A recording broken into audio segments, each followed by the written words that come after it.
I will send you after this session also the link if you want to, and we will also put it on our. Sure. Yes. Okay, so thank you again, and I will stop the camera for the moment, and now the floor is yours. You can start your presentation. Thank you. Thank you so much for having me, and good morning, folks.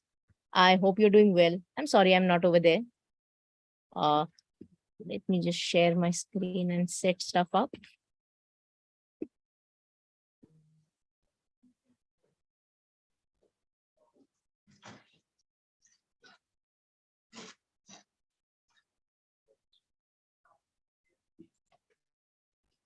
All right, I hope this is all visible. All right, then I will begin. Again, a very good morning, folks. I am Aishwarya. A bit about me. I'm from India, upper part of India, where it actually snows, the part of India. I've been working for Python for a while now and with Oracle as well. I'm an Oracle Ace associate, but that's enough about me. As I mentioned, I'm working with Python, and you'll see that 25 thing below. So we've recently completed 25 years, and we are kind of thrilled about it, pretty thrilled about it. Another thing I want to just quickly graze over before we move on would be the ACE program. And I mean, if I'm sure all of you are aware about the ACE program and you've heard about it. But if any of you are, really, I mean, I would encourage you guys to just go out there. And if you're interested, please feel free to reach out to me if you need any help with nominations or anything, or you need, just want to talk about it. And I would say a great opportunity to do it is the next week. We've got something, a community day, which is known as Joel Kalman Day. And, post a blog, you'll find all the details over here. And just, if you need any information about this as well, reach out to me. And I think it's a great way to just begin your first blog. Or of course, you've got the MASH program and you've got the, entire information about there available as well. So a lot of avenues. It will be fantastic to hear from you as well. All right. So now enough of that. I'll move on. So what are we here about? What are we talking and what are we here to discuss? We're talking something called dark arts, right? Something messy, something dangerous. So we keep hearing all these words, data breach, threats, blah, blah, blah, that, keep bombarding us as database, as, guardians of this database that we handle. So what is it that is in our capacity that we can do to secure our database, and what are the various things or the various ways in which we can approach this? That's what we're trying to take a look in this presentation today. So we're going to take a look at this in multiple ways. Let me just look at the time as well once, right? Thanks. So the first way we're going to look at it is from a network aspect, like stuff around the database, okay, the database network. Then we look at the database components that are lying on your server, and then we'll take a look at the database itself. So let's take a look at what are the things that we can do to protect the network around the database. So in a very simple scenario, you've got your server, you've got your various clients that are talking with the server. And this is what I mean by a network traffic or data in transit, right? What we want to do is we want to protect this. And one of the simplest things is encryption. You encrypt the data. You don't let any non-encrypted data be transmitted between your client as well as the server. Now, encryption for Oracle database, there are two ways to do it. You've got your native network encryption. That's one of the simplest and the most bang for buck solution available. And there's the other option, which would be your SSL encryption. When you go to native network encryption, you when I say bang for buck, what I mean is it is very simple to set up. All you need to do is set up your encryption server. I mean, it can be initiated on the server side or the client side. That's up to you to control.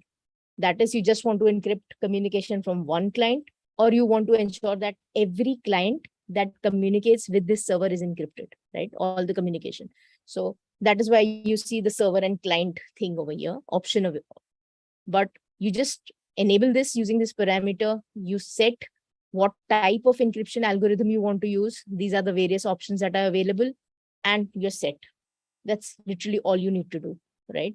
And this is going to encrypt all your communication. It has a very minimum, if any, overhead, right? But this is what it is. I mean, this is how simple it is. Now, the other thing is, oh, this is just a fun fact that, whenever an application is connecting to your database, the initial password that is supplied, that is always encrypted, regardless of if you have encryption or you don't have encryption, right? That will always be encrypted. The other option that we were talking about is the SSL thing. The SSL adds a layer of security. It adds certificate. It adds trust, authenticity, right? It ensures that the server and the client know each other. They are authenticated by a third party, right? However, there are a few more steps involved. It is not this straightforward. You've got to procure certificates. You've got to place them in wallets. You've got to update your SQLnet.ora. You've got to update your listener.ora. And you also need to modify your listener protocol. It then becomes a secure protocol. So this is an overhead. There is an overhead to maintain those certificates as well. The certificate will expire. You need to make sure. So there's a maintenance overhead associated with this as well.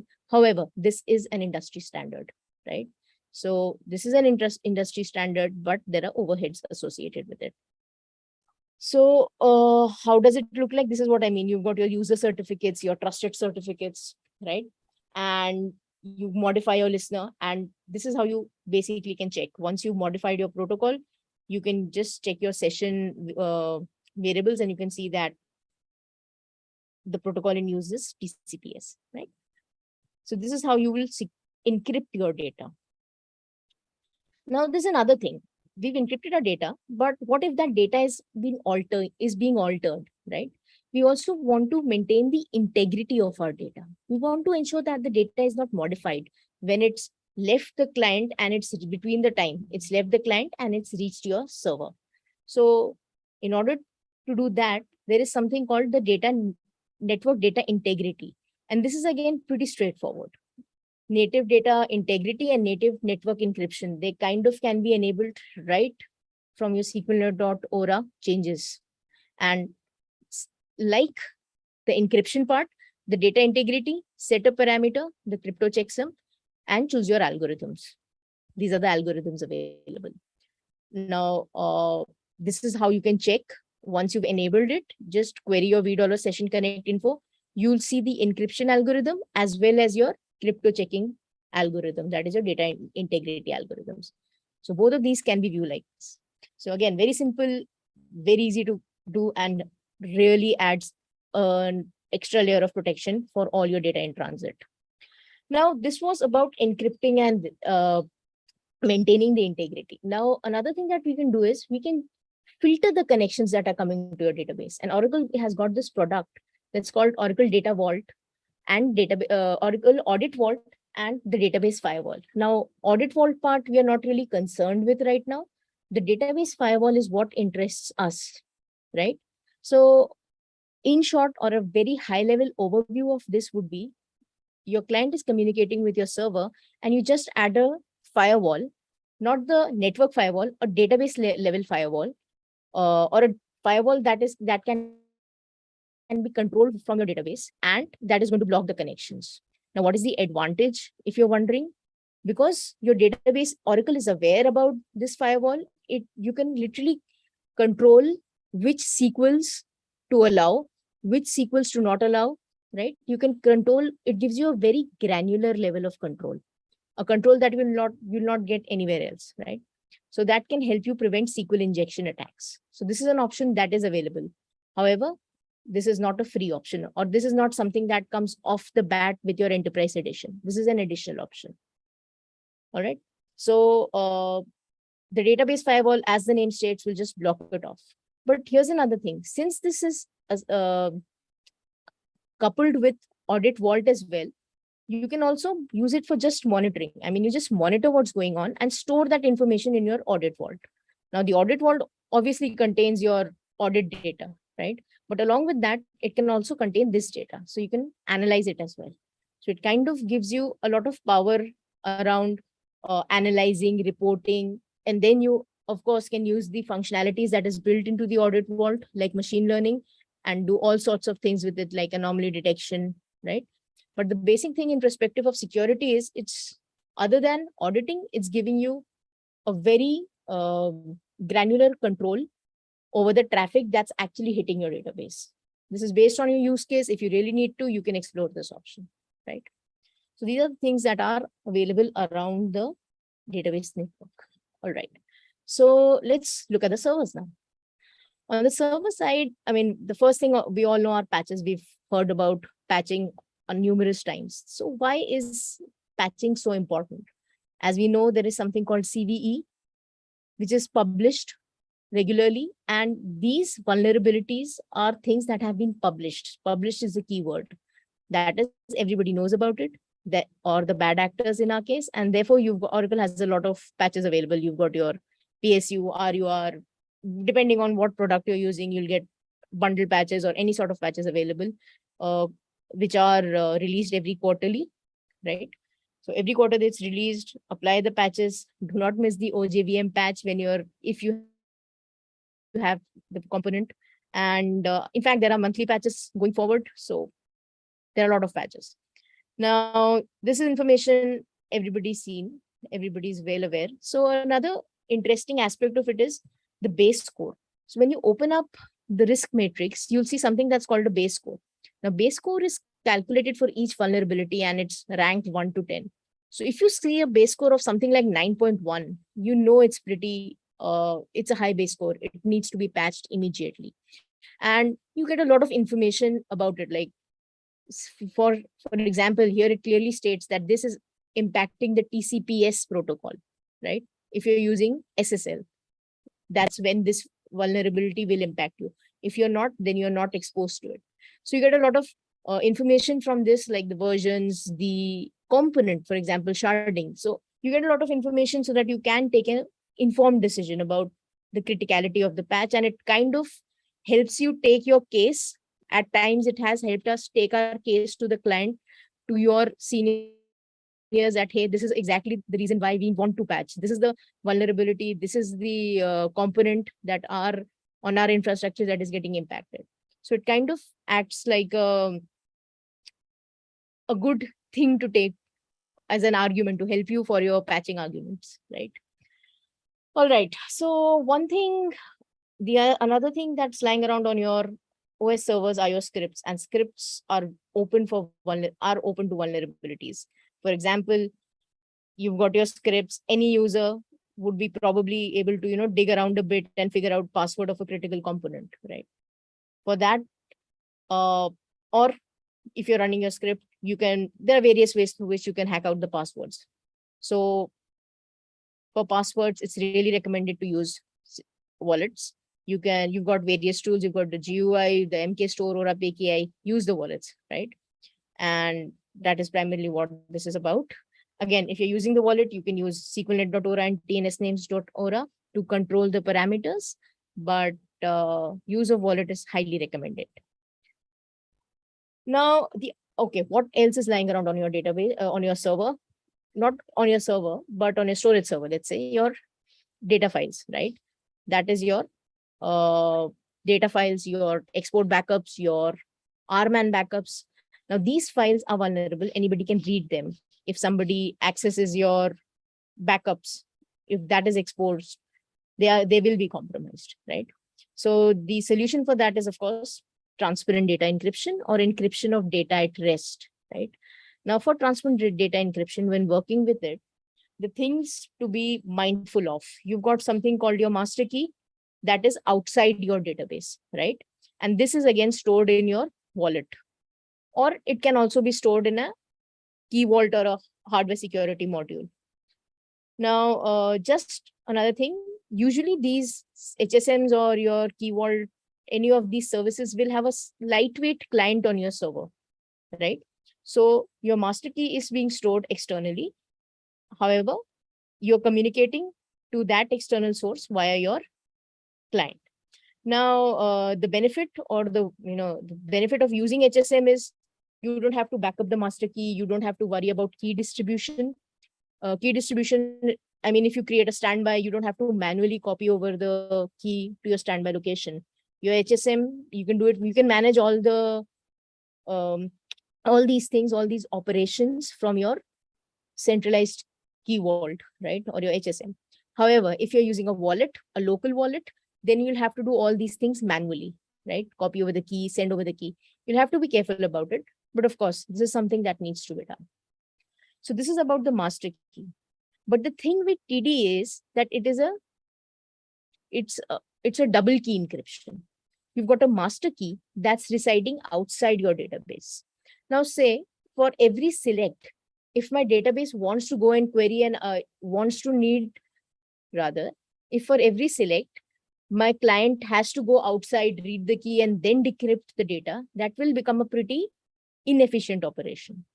So instead, what we have two keys inside our database. The first is the table space key, which as the name suggests, will encrypt your table space. And the other is the table key, which will encrypt your columns. Now, TD can operate at two levels, your table space level or your column level. So based on how you're using or what you are encrypting, these would be the keys that would be generated and stored. You see, as you can see, the table space key is stored in the control file and database file headers itself, or the table key is stored in the data dictionary, right? So these keys would be used to actually decrypt the data. However, these keys are in turn encrypted by your master key. So that is how it is a double layer of protection. Now, again, your TD is highly integrated with your compression, data pump, ARM, and all these operations. The thing to remember is, let's say you're backing up, being mindful about rather, is that if you have a backup, you've taken it, you've encrypted your backup, and you've restored, you are retaining, it's a long-term backup, you want to retain it for 1 year. Please also store your appropriate TD key or the master key along with your backup. Because if you restore your backup and you don't have that key to decrypt that data, you will not be able to restore it, right? You've just got your backup pieces, but in order to restore the database from those backup pieces, you will need the master key that encrypted it, right? So this is a thing that you need to be mindful about with TD. All right. Again, this is an advanced security option. It's not a part of Enterprise Edition. All right. The last thing lying around on our servers are logs. We've got tons and tons of logs, especially important logs like OS and audit logs.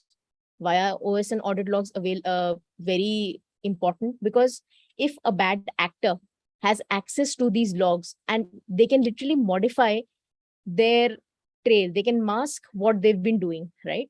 So it's very important that your audit trail remains pristine. That is, it is in a state that it will not be tampered with, or you are confident that whatever is in my audit trail, whatever is in my syslog, that's true, that's not been tampered with. So one of the ways to do it is using an external logging mechanism, something like this. So for example, over here, we've got an audit log that's being written to somewhere like a Splunk, an external server, a third-party server, our syslog server, somewhere it's being stored, right? So this is kind of important to configure. Now, once you store this audit log somewhere else, you can use your Splunk or Sumo Logic, or these are the log management tools that are available to help you parse through these logs and report on it. However, I just wanted to give you an example of how you can use audit to strengthen the default audit daemon that is available on your Linux servers to strengthen your security. So here's the thing, the audit daemon on your server is usually maintained by two files. It's got a controls file and audit rules files. So control files is going to control stuff like what should be the log rotation policy and variables, like the log is filling up, at what MB should I rotate it, kind of things. Audit rules is where it gets interesting. This is what you can define, where you can define the exact event that will be audited, right? Audit CTL is the utility.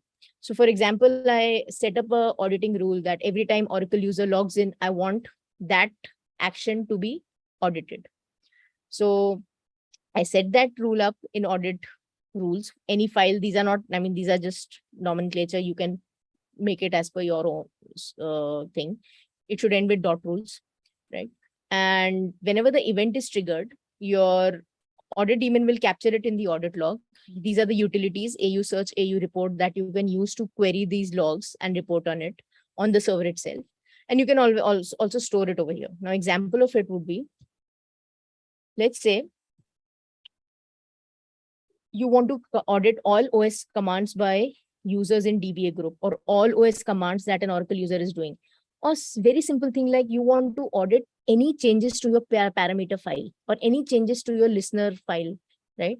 So nobody's preventing changes, but you've got an entire trail of who made the change. Like at 5 p.m., Oracle user who had switched, I mean, A Kala is suppose my user, A Kala had logged on as Oracle user and edited parameter file at 5 a.m. So you've got that information. It kind of maintains the entire history of changes, and it becomes very simple, or it helps you to troubleshoot, and especially the forensic analysis of things.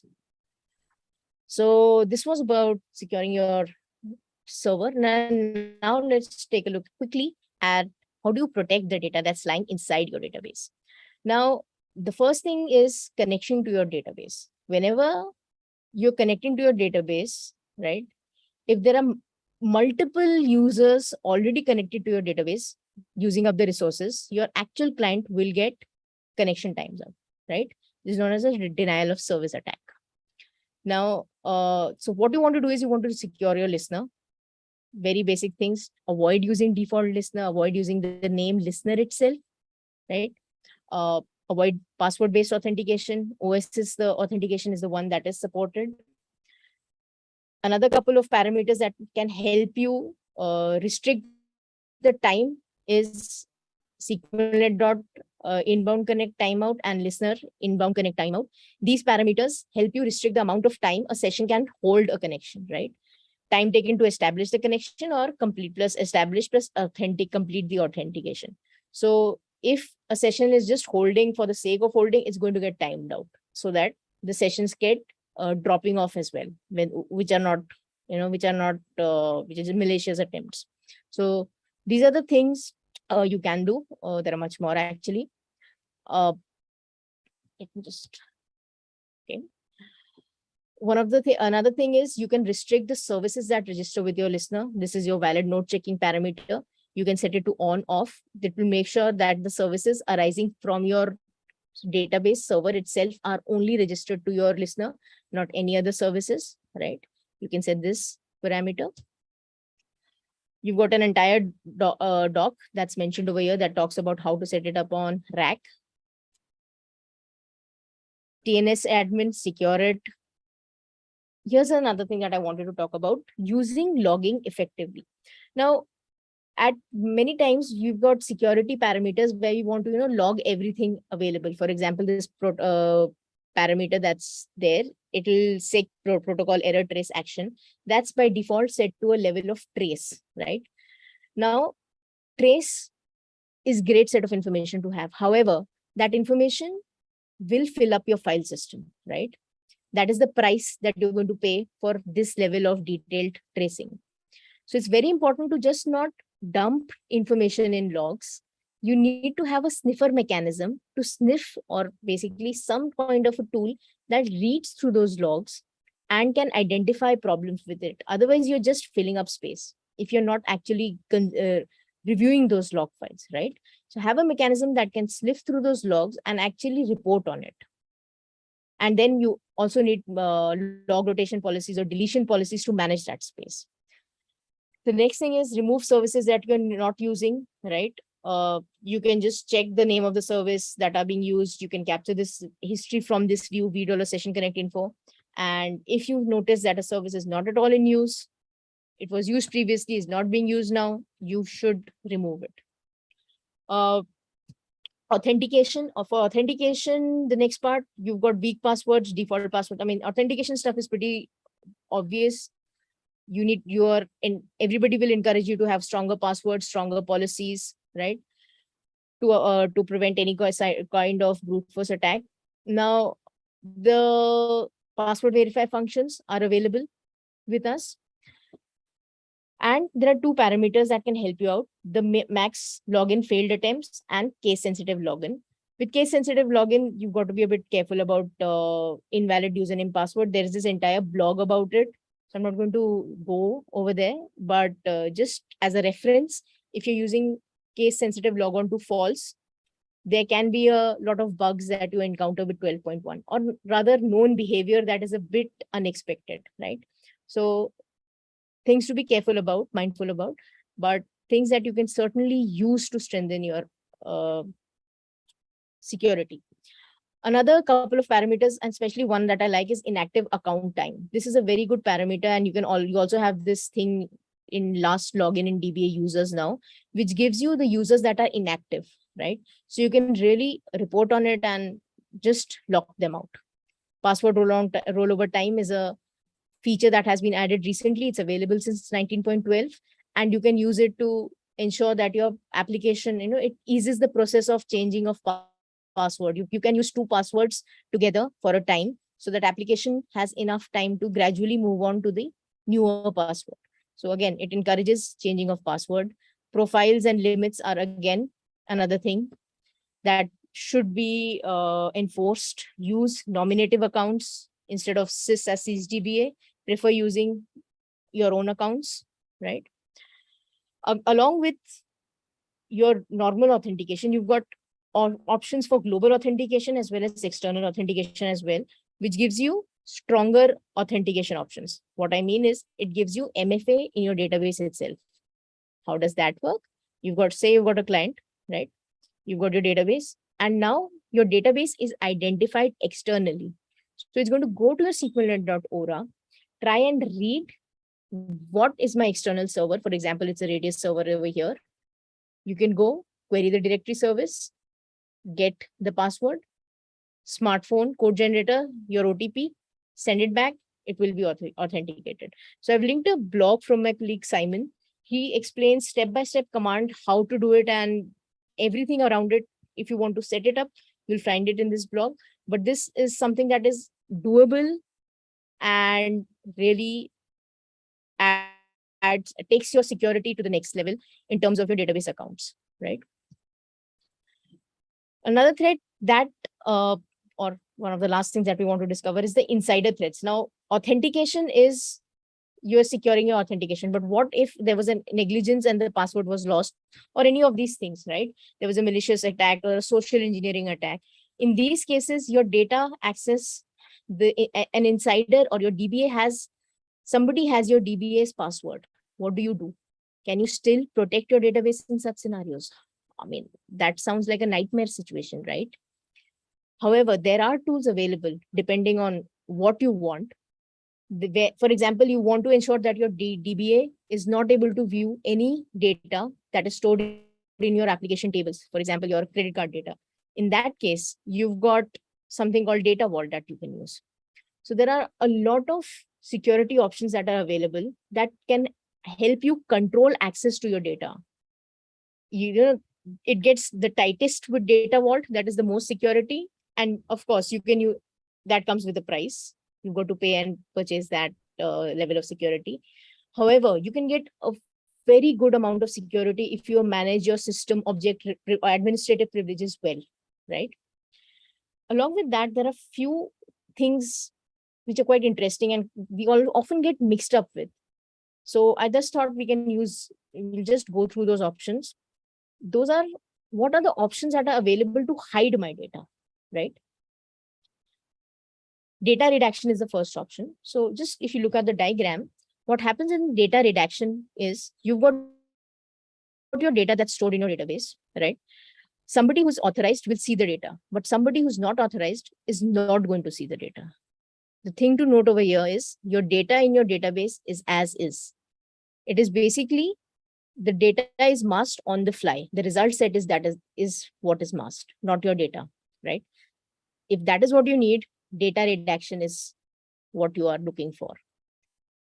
Now, if instead of that,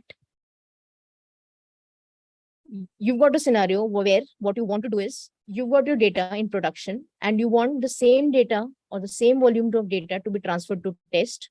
You do it, but you want to change it, right? You want to substitute the values. That is where data masking is. It's going to mask the data, right? Why do you need it? You need it for a test environment so that you have equivalent loads, right? You want to do any sort of testing, but you masking your data based on any number of conditions. There are numbers of conditions where you can actually go and mask your data. You can generate a random value, shuffle the records, various techniques to do it. But this is what your data masking is.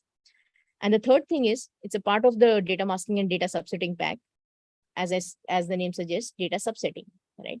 So data subsetting is, you've got a production and now you've got a development environment where you want your data to be there, but you just want a subset of data.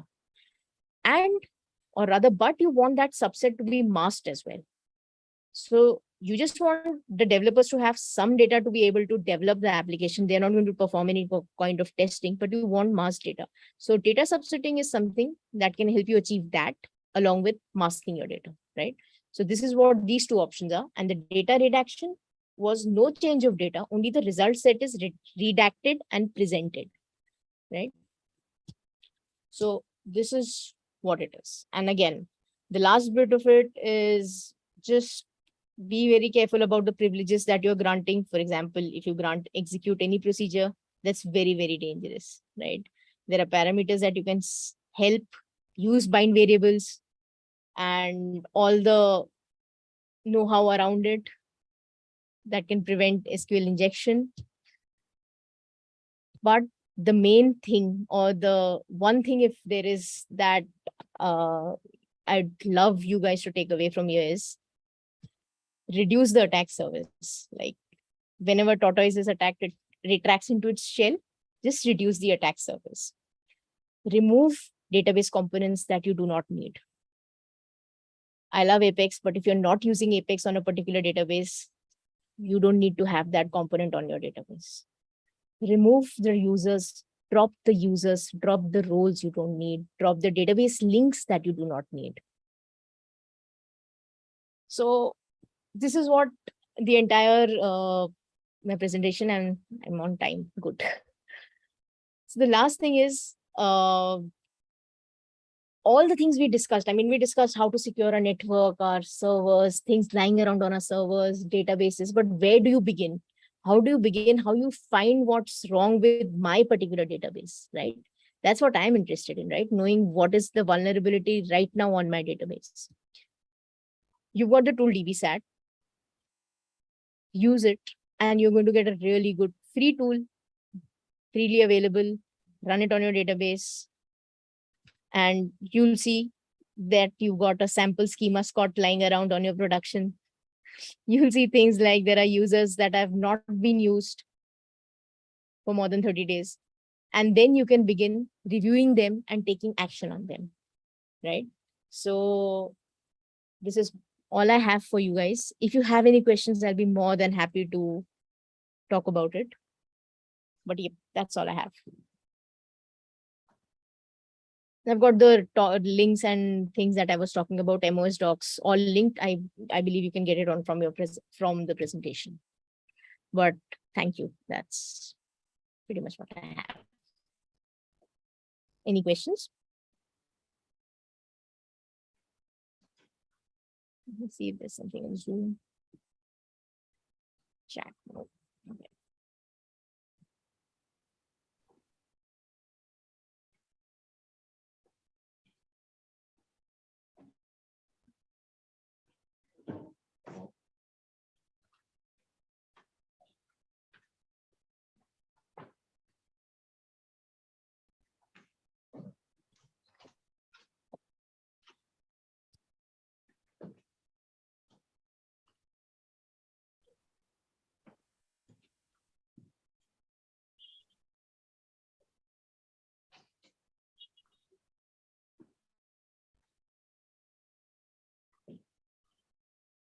Do we have any questions?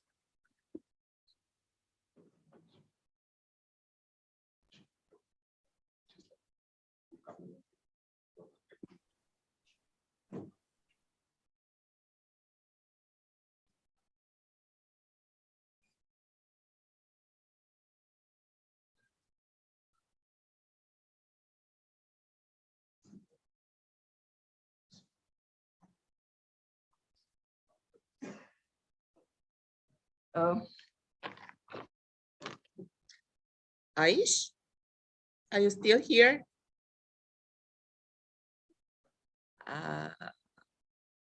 Hello. I'm not sure she is hearing us. I would ask if you have questions, but I'm not sure Aish is hearing. Okay, I know I can't hear.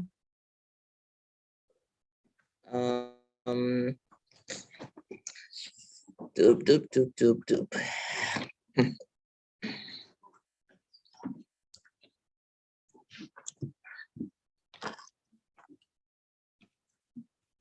Just a moment.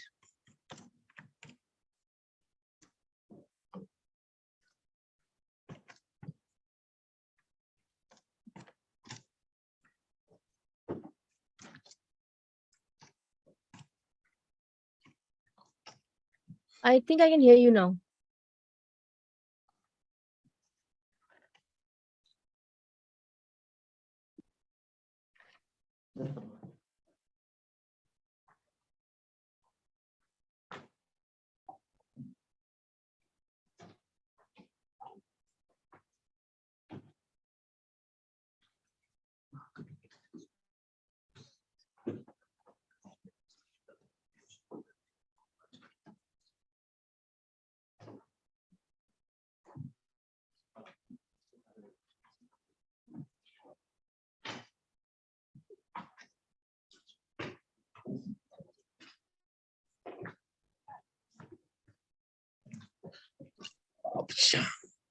Do you hear us? Yes, I can. Okay, so I think it's working. You can share it again and continue. Did she finish? She finished. Okay, so the presentation is finished. Okay, so Yeah. Presentation finished. I was just wondering if any questions. okay, so